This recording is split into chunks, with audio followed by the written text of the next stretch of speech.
Hello, everyone, and welcome back to Randy's Old Time Radio Shows. Let's step into the intriguing world of Flamond, a criminal psychologist who solves crimes with intellect over fists. At his side, the ever-efficient Sandra Lake, always ready, with a critical clue pulled from her trusty card file. Let's listen as they unravel the everyday mysteries hiding in plain sight.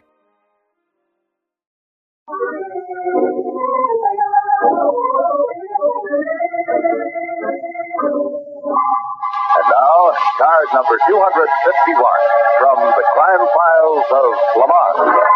Tonight's story opens in Flamond's office, the plain little office with the sign on the door, Understanding Incorporated.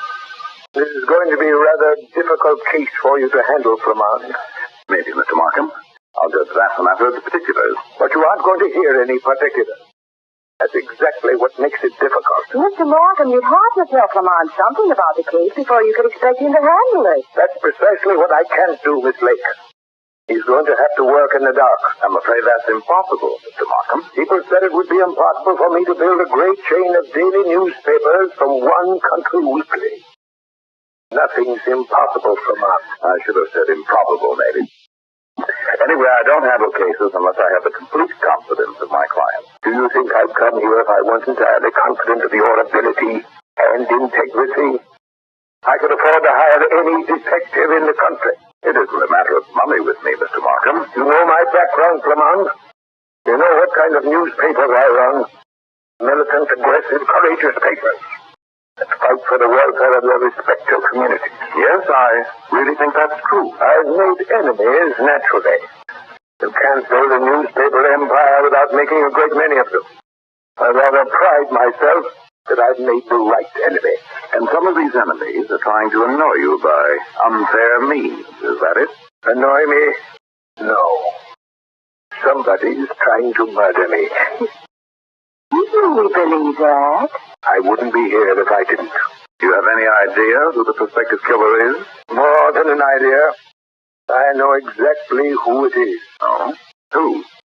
I can't tell you. I don't understand this at all. You know who's after you, but you won't tell us. Why? Because that would stop the whole thing. It would ruin the whole crime. What? I'm afraid I can't comprehend that either, Mr. Markham. I want Mr. X to get away with murder, Flamond. My murder. And then I want him punished. Punished plenty. That's going quite a way to get revenge on a person. Not nearly so far as you'd think. You see, I came here directly from my doctor's, Flamond. And he tells me I have roughly 3 weeks to live. Mr. Markham, just what are you proposing? I'm not proposing. I'm telling you what I'm going to do. I'm going to give my enemy, this Mr. X, every opportunity in the world to carry out his plan. I'm going to play right into his hands. I'm going to make it so easy for him to kill me sometime within the next 2 weeks that he won't be able to resist. You're suggesting a rather terrible thing, Mr. Markham. If the man had the slightest moral fiber, he wouldn't be tempted. But he will be. No man has the right to take on, Mr. Markham. Not even the publisher of a great chain of papers. I don't flatter myself that I'm doing this for any great humanitarian reason, Flamond. I'm doing it because for many, many years I've wanted to crush Mr. X. If I think it's for the good of society, that's incidental. I'm a pretty good hater myself.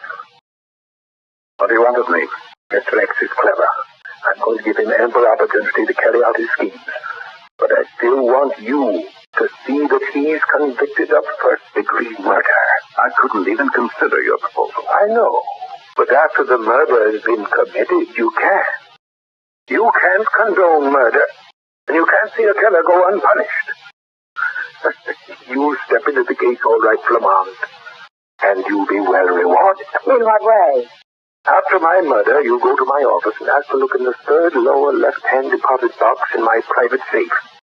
Nothing will be in the box except an envelope addressed to you. And in the envelope, you'll find $10,000 in cash for your efforts in securing the conviction of my murderer, who will be named on a slip of paper in the envelope. Is the envelope there now? No.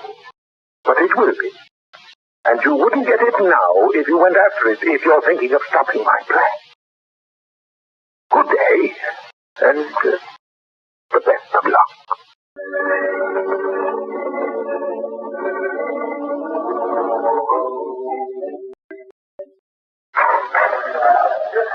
Yes, Miss Blaine? Gus Brock is here to see you, Mr. Markham.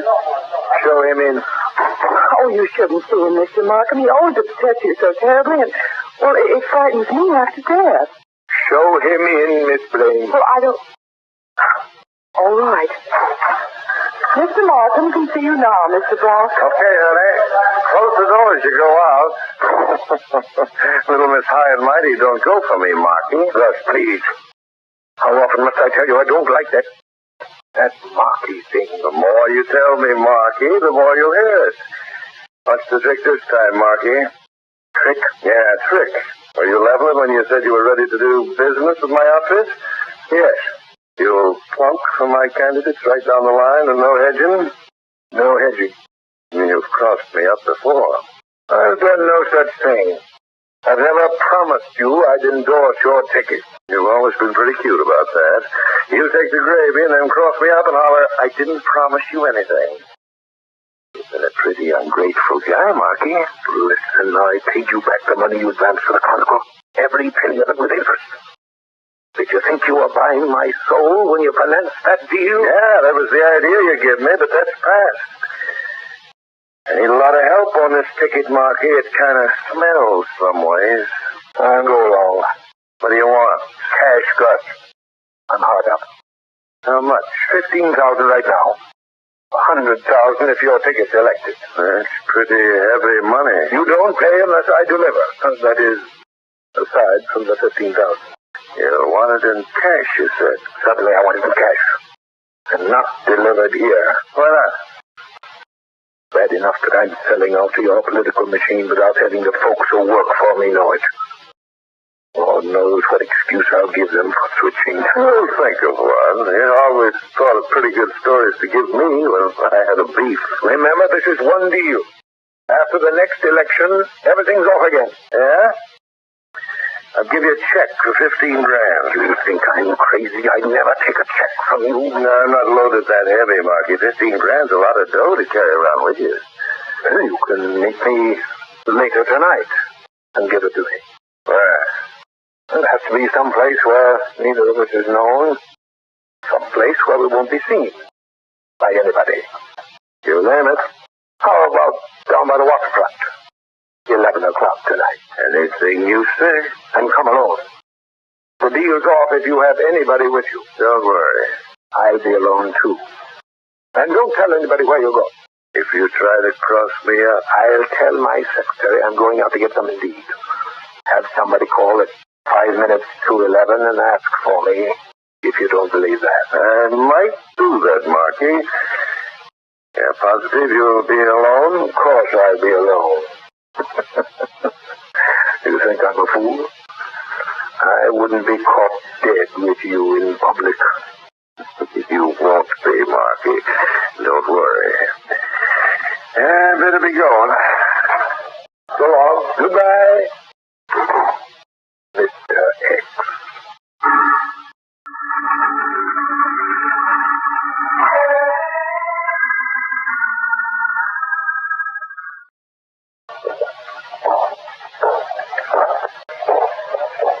I wonder when it comes suddenly, I really want to gloat. Let me know how smart he is. I'd rather think he'll want the satisfaction of letting me see he's the killer. Well, hello. Hello. Yes. You want to count it here? It's money? 15,000. It's all there. Don't worry. I'd be a sap to shortchange you on the kind of deal we made. I'll take your word for it, Gus. You're sure nobody knows you're meeting me, huh? Absolutely. You think I'm crazy? You are if we stand here chinning. You never can tell when somebody might walk down around here. Well, so long. Good night, Gus.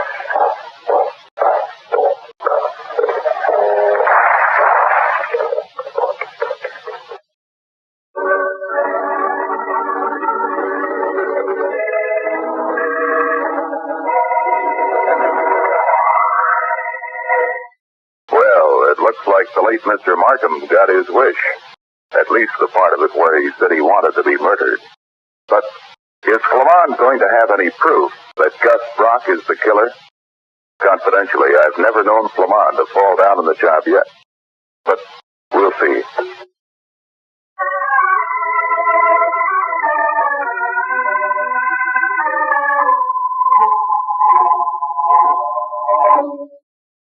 And now, back to tonight's story. The scene is the late Mr. Markham's office. Flamond and Sandra are talking to Miss Blaine, his secretary. You say Mr. Markham told you I'd be here today, Miss Blaine? Yes. He knew what was going to happen to him, I'm sure of it. But when I think of what he told me and I didn't realize that the police told us they don't have any clues at all. Oh, the police. They'll never get any clues on this case because they'd be afraid to get clues. What makes you say that?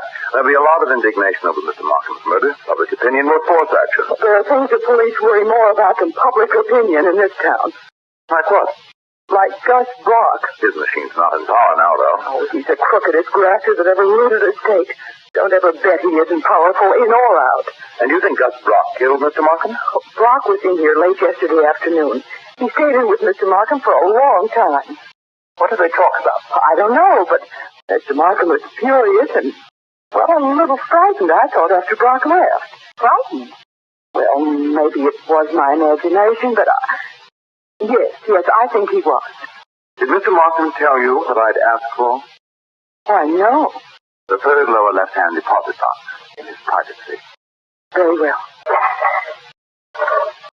Wasn't it even long? Well, he never kept anything of any value in the safe, just papers. Oh, here you are. What's even addressed to you? Yes. What? All that money. There must be thousands of dollars in there. $10,000, yes, just as he told us. And a note. Well, what does it say? Dear Flamond, if I am murdered, go after Gus Brock. Our fight dates back a long way. You've made 2 unsuccessful attempts on my life. You will try again, I know. And you might be successful. Signed, Daniel Dawson Markham. I knew it. So did I, Miss Blaine. By process of elimination, I decided Gus Brock was the most direct.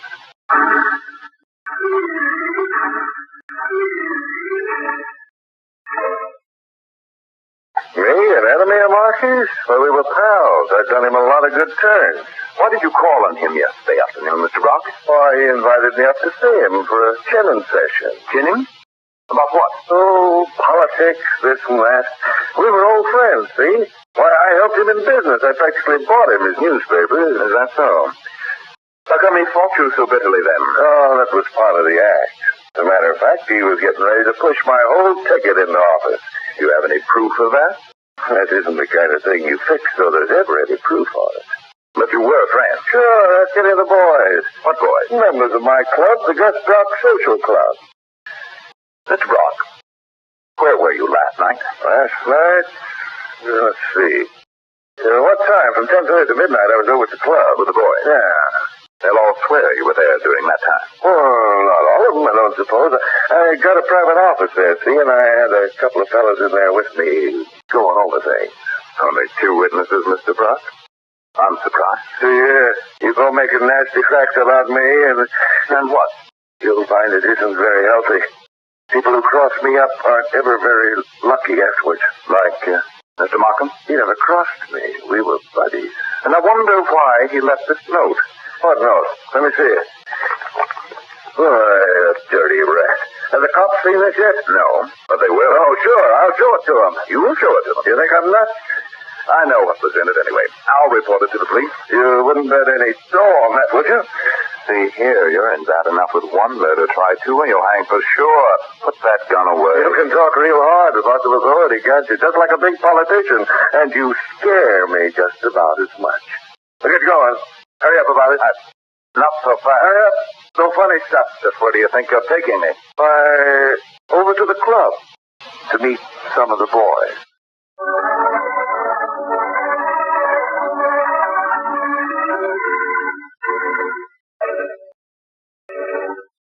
It looks like Flamond is in a bad spot, doesn't it?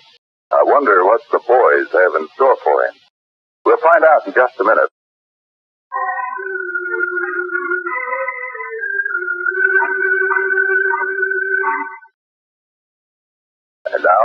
to the crime files of Flamond. Sandra Lake confronts Gus Brock in his office. What'd you say the man's name was? Flamond. Never heard of him. But he was coming to see you, Mr. Brock. He never made it, sir. Mr. Brock, would you help me find him? Me? Why should I help you find a guy I don't even know? Because he wanted to help you. Help me? How? You were going to be implicated in Daniel Markham's murder. Oh, you're wrong there. Flamond figured there was a plot against you. A plot engineered by Markham. And he figured I killed Markham because of it, huh? Oh, no. It was Flamond's idea that Markham started a fake kidnapping plot, and he was going to leave a note to make it look like you kidnapped him. Yeah? Yes. But somebody else found out about it and saw a chance to kill Markham and make it look like you were the murderer. That's a cute story, but it don't click. Because the note didn't say anything about a kidnapping. It talked about the other thing you just mentioned. Oh, you have seen the note, then. That's all I wanted to know. Hey, come back here. Not so fast. Flamond had the note. Nobody's seen it but us. So if you've seen the note, you've seen Flamond. I'm going to the police station. What do you bet? Either you tell me where Flamond is, or that's exactly what I do. Shouldn't scare me like that, honey. You... Yeah. Get away from me. No, you don't. Oh, That door. let go of my wrist. Quit trying to get loose, or I'll break it. Come on, man, I got you cold. You ain't a man, though, honey. Oh. Come on. Where are you taking me? See your boyfriend. That's what you wanted, wasn't it? Have you done anything to him? Don't worry. He'll be as good as new in a couple of days. Up the stairs, ladies first, I always say. You're quite a gentleman, aren't you? You big ape. You ought to talk nice to me, honey. You wouldn't want to get me mad, would you? Oh, ouch! My ankle. I see what you've done. Huh? I didn't do a thing. I had to walk practically backwards to watch you and just look at my heel. That it's broken. Look. It looks good enough. Hey, look out. Why you... Hey! Come on! Come on, I just kicked Brock downstairs. Come on, quick, hurry! Come on! He'll be back here in a minute. Where are you, Flamond? Come on! Oh, you're in there. Well, open this door. Oh, don't worry. I'll get out of here somewhere and get help. No, you won't. Oh. Be enough trouble. Oh. You're going right in there with him, and you're going to stay there. Oh, I'm sorry I kicked you, Mr. Brock. You can't blame me for trying, can you? Huh? The tie twisted. Here, let me fix it. You ain't pulling another one of those gags on me. Oh, I'm sorry. There's a smudge on your face. Let me clean it with my hanky.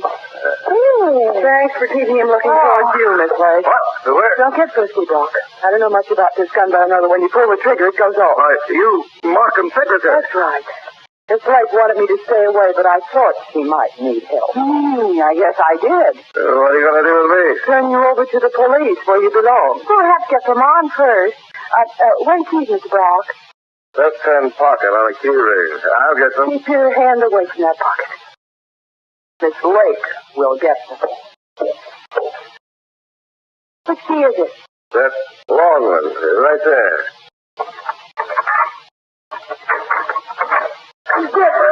Well, aren't you even going to say thank you, Flamond? You know, you look quite comfortable. All right. So that gag over your mouth till last, though. There, now you're as good as new. Aren't you glad you have an efficient secretary who can get you out of jams? I wasn't in any jam, Sandra. Not really. Oh, not much. Here, I'll turn this revolver over to you now, Flamond. Oh, it frightens me. Oh, Flamond never handles firearms, Miss Lane. He's scared to death of them. You keep it, Miss Lane. You haven't anything on me. What's this all about, anyway? That note you took away from me. What note? I never saw any note. I did, Brock. And I can say something now that I couldn't until we had you. Like what? Mr. Markham told me where he was going when he left the office last night. To meet you down by the water. That's a lie. Oh, no, it isn't. I suppose he told you what he was meeting me for, too, didn't he? No. Okay, I'll tell you. He'd sold out to me. He was meeting me to get $15,000 in advance payment for backing my ticket in the next election. Oh, you expect me to believe that? He hated you. He'd never sell out to anyone, but if he did, it wouldn't be you. I gave him $15,000 cash. Why, that's very interesting, Mr. Brock. You've admitted being with him at the time he was killed. Well, That ought to just about clinch things. Why should I kill him after he sold out to me? He'd have been worth more to me alive. You never intended him to have any money of yours. You got him to the waterfront on some pretext or another. Maybe you agreed to pay him $15,000, but you killed him and took it back. You're wrong, sister. Murder is a little out of my line. The money you claim you gave him, Mr. Brock. What were the numbers on those bills? Why, how should I know? Don't be naive, Brock. A politician of your sort would never put out bribe money without having it marked or knowing the numbers on it. That's pretty smart, huh? Particularly, you wouldn't give money to a man like Markham, a man you distrusted, without some proof that you'd given it to him. Okay, so it was marked. Mark? How? A little check mark in red ink, real fine, right in the lower left-hand corner of every bill. Oh, Miss Blaine, do you have any money with you? What? Could I see your purse, please? Oh, what for? Hand it here, please. I'd like to look through it. $100 bill. Oh, well. Grab her, Brock. Sandra, get out of the way. I got her, but grab the gun. I have it, Brock. Wait a minute. You're working with Brock. You put that bill in my purse. You heard Markham trying to trap Gus Brock this way. You heard the deal about the $15,000. That was all the money in the world as far as you were concerned. No, go off me. You knew about the letter in Markham's safe. No. You knew the whole story. You knew nobody ever suspect you because they wouldn't know your motive, which was robbery, nothing else. That's not true. You followed Markham. You watched the transaction completed. And then, as soon as Brock had left, you shot your employer. That's a lie. You can't frame me. Took the money and went back to the office. Never dreamt anybody even think of examining that revolver, did you? Because nobody had the slightest suspicion of you. Was that the gun that did it, honey? If it was, you're a dead duck. Yes. That was the gun. Thanks, honey. You did something I was trying to work up my nerves to do. You should have been convicted, too. And would have been if it hadn't been for this. Please, Miss Lane. I'm sorry I had to trap you. Dreadfully sorry. Believe me, I'd much rather it had worked out the way Markham planned. It just goes to show that you can't play God and get away with it.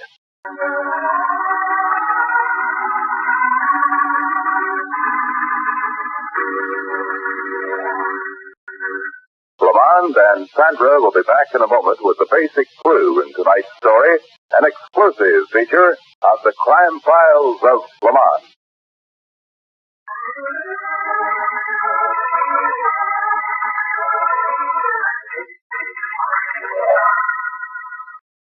And now, the basic clue in tonight's story. Come on. You weren't really suspicious of Miss Blaine, were you? Of course I was suspicious of her, much against my wishes. I didn't like Brock, and I'd have been much happier to have had him the murderer. Well, why were you suspicious of Miss Blaine? She knew that Gus Brock had been there in the late afternoon to see Markham.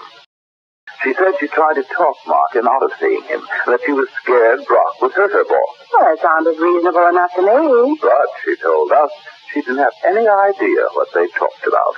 Well? That didn't make sense to me, Sandra. If she had really been sincerely interested and scared, she'd have eavesdropped on that conversation. She'd have known what they were discussing. Which she did, of course.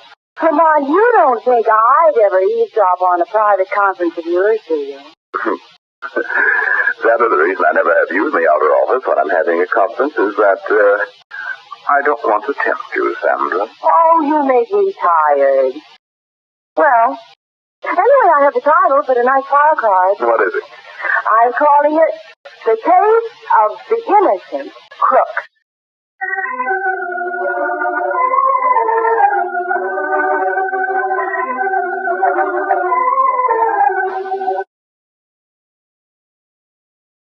Well, folks, that's all for this episode here on Randy's Old Time Radio Shows.